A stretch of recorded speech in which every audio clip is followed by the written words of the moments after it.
Hey guys, this is Miriam at High Life Auto. I am out doing a virtual test drive on a 2008 Jeep Grand Cherokee that we just got at the auction on Tuesday.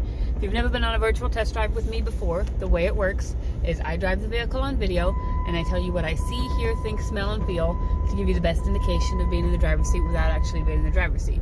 I'm not a mechanic and this is not meant to be a 182-point inspection. Rather, this is meant to be a sneak peek into how the vehicle drives and any potential issues I notice as we're going along. So we'll take a look around the vehicle, we'll take a look under the hood, and then we'll go for a drive. Let me park and pop the hood and we'll take a look at this thing. Alright, so here it is, decent body. I don't really see any noticeable rust. Tires are probably about 40% would be my guess. Let's see, rear tires, probably right about the same.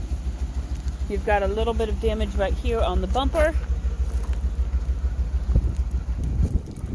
And then a little bit of something like paint scraping or something right there on the bumper. Let me see if I unlocked the car. Hey, look, I did. Alright, so here's the back storage room, just the 2 seats, so it seats 5. Got the flex fuel, takes E85. There's this side, we've got a little bit of rust here, starting right there. Take a look inside. It's in decent condition, could use vacuumed, but it's not bad. And here's the front. We do have somebody decided to write their name or something in scratches on the car, so that's fun.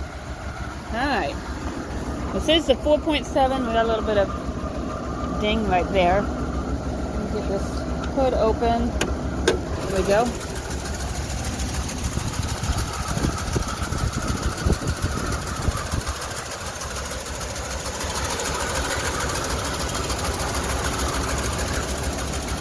There you go, and you can see the motor's vibrating. This does have an active misfire, and I'll show you that. Oh. Alright, so we have right here on the dash 162,000 miles. You can see the check engine light is flashing. It does have an active misfire. Matt pulled the codes this morning. I'll have to ask him which cylinder is misfiring. But then you've got an ESP base light, ABS light, traction control light. Those, the ABS light, traction control light usually are indicative of a wheel bearing. But sometimes when you have one light go on, they trigger other lights. These cars with computers, they're just kind of... Alright, well, I just had to restart my video because I think it tried to connect to my Wi-Fi. And I don't want to connect to my Wi-Fi, so... just turned off my Wi-Fi. Okay, anyway, so we'll check our windows. Driver's side window works. Rear driver's side window works. Passenger side window works. Rear passenger side window works. And it looks like we also have a service 4-wheel drive system light. I have seen that on almost every one of these later model vehicles. And usually it's the 4 low that doesn't. I think it's something with the 4 low that doesn't work. Because this should be an all-wheel drive vehicle. If I remember correctly, it's all-wheel drive, but then it's got the 4 low option there. So like if you're pulling a trailer or something. Don't quote me on that, but that's usually, we've had a handful of these later model Jeep Cherokees, and that's always the problem on them. So, check radio. It does work. You've got, that's my AM station. But we do have radio there. The heat is blowing. It works well. Turn it on to AC, see if we can get some cold air to blow out. I'll give that a minute. And while I'm here, I will, let's see what, okay, see, so if you pull the 4 low, like the 4 low flashes, oh, check shift, okay, you probably need to, I don't know, you probably gotta have it in neutral. Let's see if that, okay, so now it's supposed to be in 4 low. I gotta put it.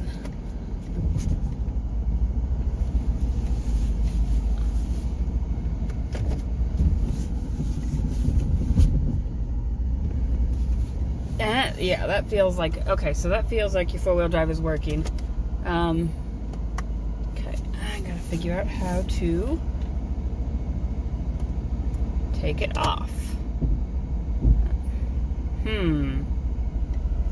Okay, see, this is why I don't turn on 4 low, guys, because I don't know. Let's see, I think.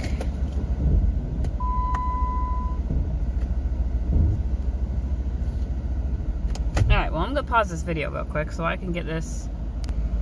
Alright, and we're back. So you just got to, I'm sure everybody else knows this, but you just got to put it in neutral and you got to do the button and then go in reverse just to make sure that it's out. So, and it said check shift procedure because I'm sure it's written in the manual for people who read the manual. But anyways, okay, now I'm going to go drive this. We do have cold air coming out, so I'm going to turn off this fan so I can hear everything going on.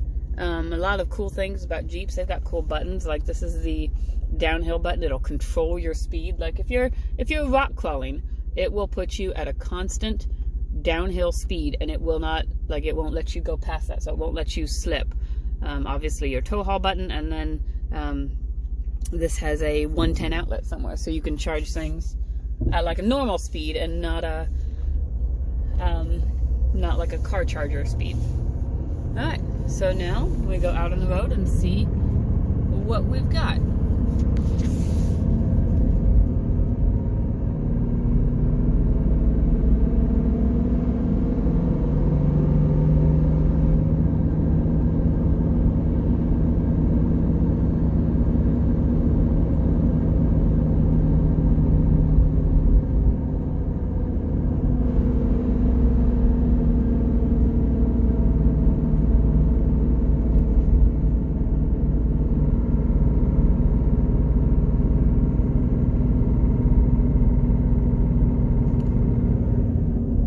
Driving a little slow. It's taking this hill slowly.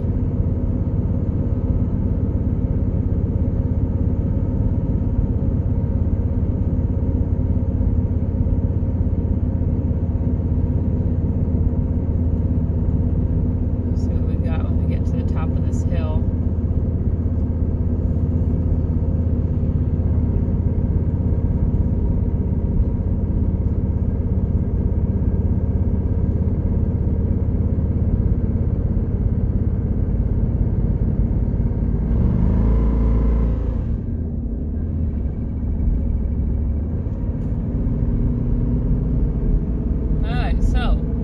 Climbing the hill is not super easy.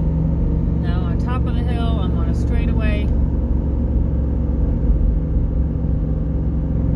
and it's driving all right. It's driving smooth. I don't hear any suspension noise, but it is definitely underpowered. So it's something you want to be aware of, whether it needs new plugs and wires or what exactly it needs. I'm not certain. It is going to be fairly cheap, obviously, because it needs some repair work.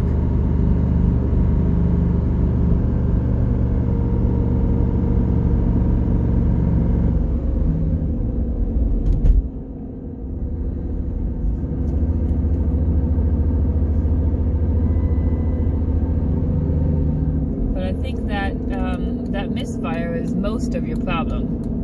I'm going to get turned around here because it seems to run and drive all right, other than just the underpowered part of it. Turns fine. I don't hear any like CB e-axle noise or anything like that, and it speeds up like it's got get up.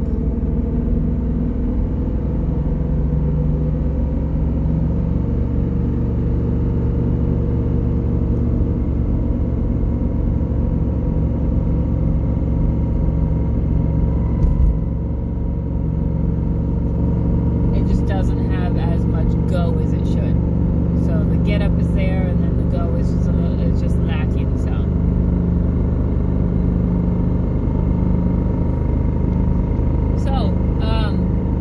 this vehicle, obviously, it needs some repair. You want to be looking out for the active misfire. You want to be looking out for the four-wheel drive. If that's something, like I said, the 4 low, it engaged. I got it to go ahead and engage. So that seemed to work all right, as long as you know the shift procedure, which apparently I don't. And then you just have, so you definitely have some work. It's a little bit, with it being sluggish, it's just, so you're going down this hill, it's just fine. Obviously, it's easy on it to go down a hill. But it just needs some repair, so just be aware of that. It's a nice looking 4-wheel drive vehicle. So if you're mechanically inclined, this might be one for you. As my husband kind of looks at it, we will update the description as we can. So just watch this video in conjunction with the description, and we will see what kind of answers we can get you. If you still have further questions, you can send us a message on Facebook Messenger. Otherwise, I'm going to give you my husband's cell phone number for this one, just because he's a little bit more mechanically inclined than I am, so he might be able to answer any questions better. And his phone number is 309-337-1049.